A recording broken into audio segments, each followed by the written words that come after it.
Welcome back class.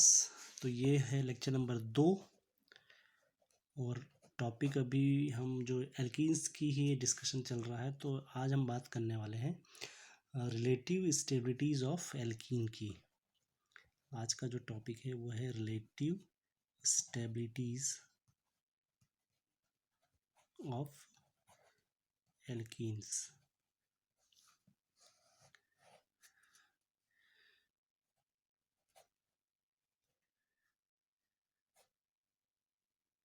देखिए relative stability of alkene, हम लोगों ने अभी तक जितना भी इस एल्कीन्स के बारे में पढ़ा है, आप लोगों ने चाहे 12th में पढ़ा है चाहे भी ग्रेजुएशन के समय जो पढ़ रहे हैं आप, तो cis trans mono di different substituted alkenes होती हैं और उसका हम स्टेबिलिटी पैटर्न कुछ बता देते हैं। लेकिन स्टेबिलिटी जो है वो एक प्रॉपर मेथड है, ठीक है, निकालने का। इसको आप सिर्फ क्वालिटेटिव या थ्योरेटिकल एस्पेक्ट मत समझो, इसका एक क्वांटिटेटिव भी है, ठीक है। तो वही हम बात करने वाले हैं कि क्वांटिटेटिवली कैसे हम इसको डिसाइड करते हैं। तो stability of alkene actually decided by two method we can say, or two things we can say. The first is called hydrogenation. तो जो पहला मेथड है स्टेबिलिटी निकालने का वो है हाइड्रोजिनेशन मेथड, ठीक है। मैंने कहा क्या बताया आपको, क्वांटिटेटिव है, ये पूरा डेटा जो है वो क्वांटिटेटिव है। तो सबसे पहले हम समझते हैं कि हाइड्रोजनेशन क्या होता है। तो हाइड्रोजनेशन जो है the amount of heat evolve when a mole of unsaturated compound is hydrogenated, ठीक है। The amount of heat evolve when a mole of an unsaturated compound is hydrogenated, ठीक है। और जैसा मैंने बताया आपको कि ये एक क्वांटिटेटिव है। तो देखते हैं एग्जांपल के थ्रू। जैसे मान लीजिए कोई एल्कीन है, एक जो सिंपल एल्कीन होता है वो है, इसका हाइड्रोजनेशन करेंगे in presence of certain catalyst. तो प्लेटिनम हो सकता है, निकेल हो सकता है, पीडी हो सकता है, ये सारे एक ही ग्रुप के एलिमेंट हैं, अगर आपने देखा होगा, ठीक है ना। 3D8, 4D8 एंड 5D8, ठीक है। तो इनकी प्रेजेंस में जब हम करते हैं तो यहाँ पर हाइड्रोजन, सिंगल बॉन्ड हाइड्रोजन, ये हाइड्रोजन यहाँ पे, अब यहाँ पे जो भी सब्स्टिट्यूट रहा हो, लेकिन इसके साथ में जो है वो ऑलमोस्ट 125 किलो जूल हीट जो है वो निकल रही है, ठीक है। तो मैंने जैसा बताया कि ये क्वांटिटेटिव टर्म है, तो ये बेसिकली एक मेथड भी है, method for determining what, number of carbon carbon double bond, कितने डबल बॉन्ड कार्बन है वहाँ पर, ठीक है। Number of carbon carbon double bond, ठीक है, इन ऑर्गेनिक मॉलिक्यूल। ऐसा कहा जाता है, ऐसा है कि 1 mole of hydrogen, 1 mole of hydrogen चूँकि गैस है तो इसको हम कह सकते हैं 22.4 litre at NTP is required for each double bond, is required for each double bond per मोल, ठीक है। तो अगर एल्कीन है तो 125 kilo joule heat of hydrogen तो होना ही होना, ये तो तय है। ठीक है, तो ये जो हीट ऑफ हाइड्रोजनेशन है ये सबके लिए अलग अलग होता है। एक टेबल के में हम देखते हैं कि कैसे हीट ऑफ हाइड्रोजनेशन जो है वो डिफरेंट डिफरेंट कंपाउंड के अलग अलग होते हैं। जैसे मैंने लिख दिया एक तरफ एल्कीन्स, ये तो आप चाहें तो याद रख सकते हैं, 125 किलो जूल तो आपको याद हो जाएगा। ठीक है, हीट ऑफ हाइड्रोजनेशन की वैल्यू मैं यहाँ लिख रहा हूँ, हीट ऑफ हाइड्रोजनेशन ये किलो जूल पर मोल में है। तो शुरुआत जो बेसिक है उससे करते हैं। ईथीन, तो इसका होता है 137.2। ये सब कैलकुलेटेड वैल्यूज़ है ना, हालांकि आपको ये याद रखने की ज़रूरत है नहीं, मैं एक पैटर्न बस समझाना चाह रहा हूँ इसलिए मैं वैल्यूज़ लिख रहा हूँ। ठीक है, ये तो डाटा कहीं से भी आप याद रखना बड़ा मुश्किल होता है, लेकिन एक पैटर्न समझाने के लिए।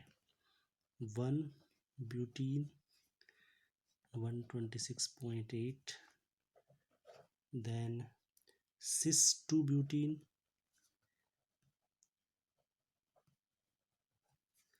ये होता है 119.6, then trans 2 butene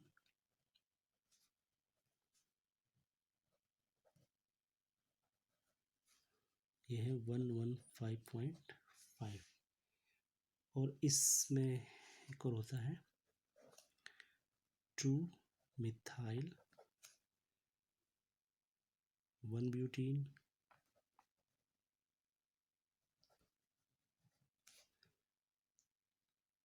119.2।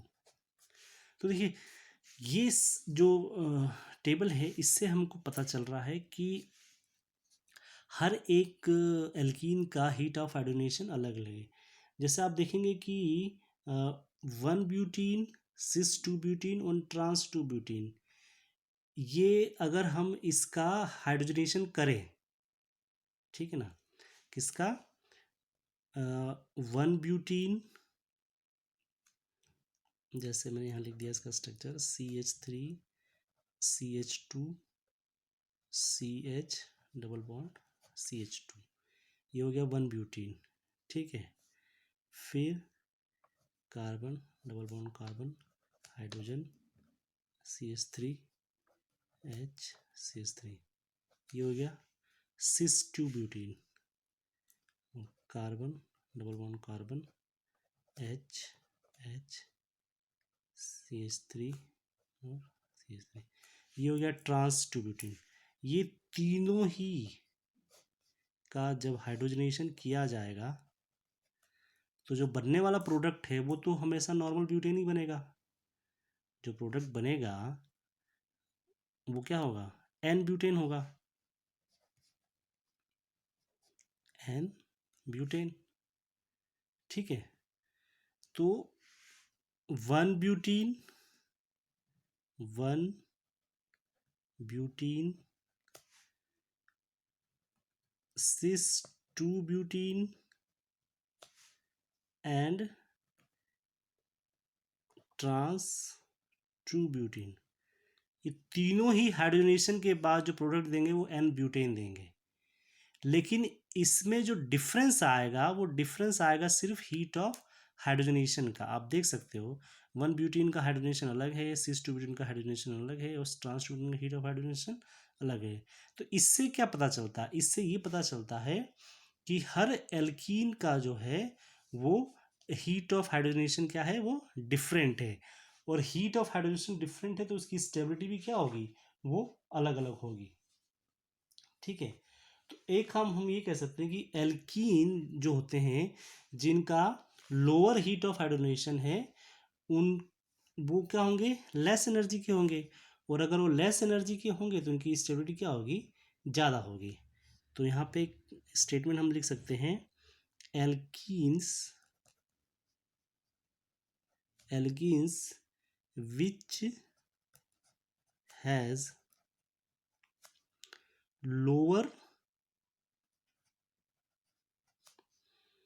heat of hydrogenation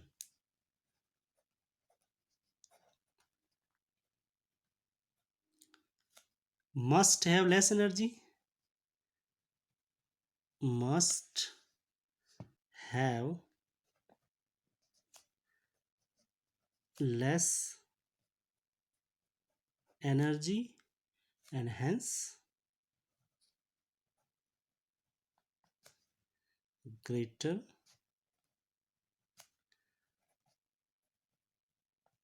stability। तो जितना कम हीट ऑफ हाइड्रोजनेशन होगा उतना ही ज़्यादा उसकी स्टेबिलिटी होगी। तो हीट ऑफ हाइड्रोजनेशन की वैल्यू भी तय करती है कि एल्कीन स्टेबल होगा या नहीं होगा। ठीक है, तो पैटर्न फॉलो कौन सा होता है? हीट ऑफ हाइड्रोजनेशन का। तो हम ये कह सकते हैं कि जो वैल्यूज़ आती हैं, ठीक है, वो तय करती हैं। दूसरा ये है इसमें एक चीज़, सेकंड थॉट ये बनता है इसमें कि greater the number of alkyl group attach to double bond more with the stability, greater the number of alkyl group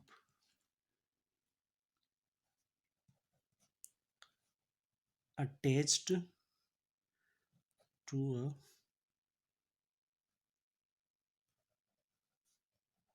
double bond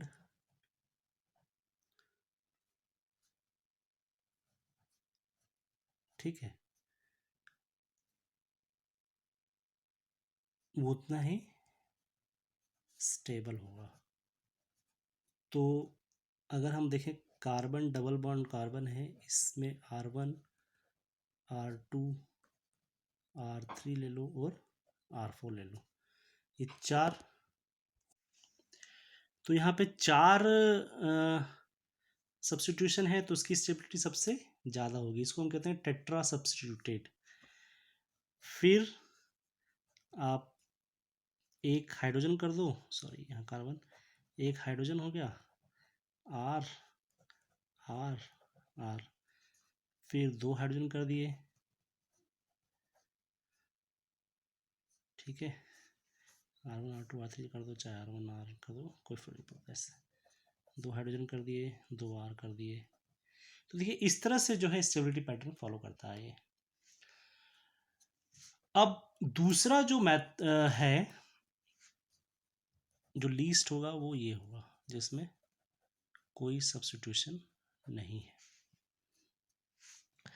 दूसरा मेथड जो है वो है आपका हाइपर कंजुगेशन मेथड। दूसरा मेथड है वो है हाइपर कंजुगेशन मेथड। अच्छा ये क्या है? तो ये कह सकते हैं कि थ्योरेटिकल एस्पेक्ट है, ये क्वालिटेटिवली इसको हम डिस्कस करते हैं।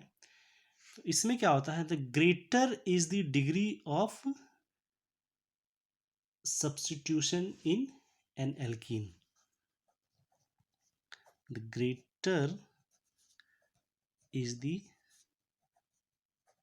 degree of substitution, अभी जो हमने ऊपर पढ़ा है alkene, the greater the number of hyperconjugation form, the greater the number of hyperconjugation form and hence greater is the stability, and hence greater is the stability. तो ये दूसरा जो तरीका है वो ये है। तो इसमें क्या होता है, जितने ज़्यादा सब्स्टिट्यूशन होंगे, जैसा ये कह रहा है, उतने ज़्यादा इसके हाइपर कंजुगेशन फॉर्म आएंगे, और जितने ज़्यादा हाइपर कंजुगेशन फॉर्म आएंगे उतनी ज़्यादा इसकी स्टेबिलिटी होगी। ठीक है, तो इसको हम समझते हैं कि जो हमारा सिस और ट्रांस पैटर्न है, carbon double bonded carbon CH3H, CH3H, ये है सिस टू ब्यूटीन। जब आप देखिए तो इस कार यहाँ पर और यहाँ पर ये क्या हो रहा है, ये कहलाता है आपका steric hindrance. This is steric hindrance. As I told you कि एक क्वालिटेटिव एस्पेक्ट है। दूसरा पैटर्न देखेंगे अगर हम, carbon double bond carbon H H3C and CH3। तो ये अगर हम देखेंगे तो ये कुछ इस तरह से फॉलो होगा। तो यहाँ पे जो है वो लेस, ये क्या है आपका ट्रांस टू ब्यूटीन है, ये ट्रांस टू ब्यूटीन। तो यहाँ पे स्टेरिक हिंड्रेंस क्या है, लेस है, लेस स्टेरिक हिंड्रेंस। तो अब जाहिर सी बात है कि स्टेरिक हिंड्रेंस जहाँ कम होगा वो ज़्यादा स्टेबल होगा। ठीक है,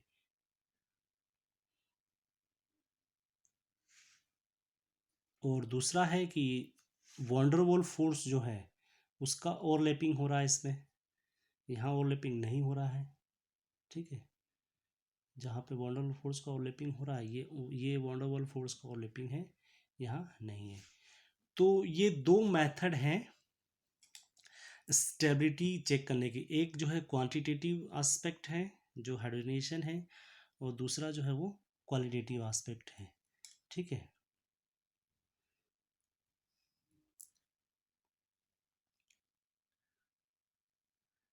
तो ये दो मेथड आपको याद रखे हैं।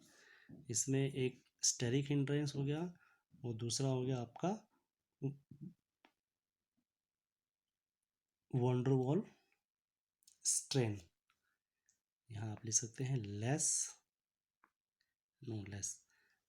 Van der Waals strain. ठीक है, तो ये हो गया हमारा आज का वीडियो कंप्लीट। आज हमने बात की रिलेटिव स्टेबिलिटीज ऑफ एल्कीन के लिए। क्वेश्चन लेते हैं। एक क्वेश्चन है, सिलेक्ट द इनकरेक्ट स्टेटमेंट। इनमें से आपको इनकरेक्ट स्टेटमेंट सेलेक्ट करना है। पहला स्टेटमेंट है कि in alkenes the carbons are connected by pi bond. The carbons are connected by pi bond. ठीक है, दूसरा स्टेटमेंट है alkenes have almost same physical properties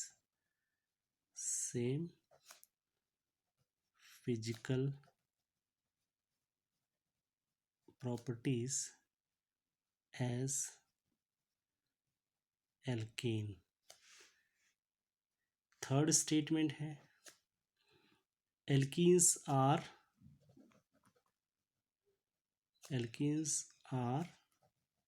less reactive than alkanes और चौथा स्टेटमेंट है एल्कीन्स अंडरगो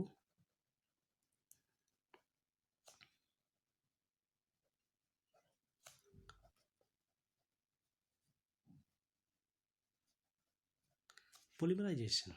ये क्वेश्चन है, solve कीजिए, सिंपल क्वेश्चन है। ठीक है, थैंक यू।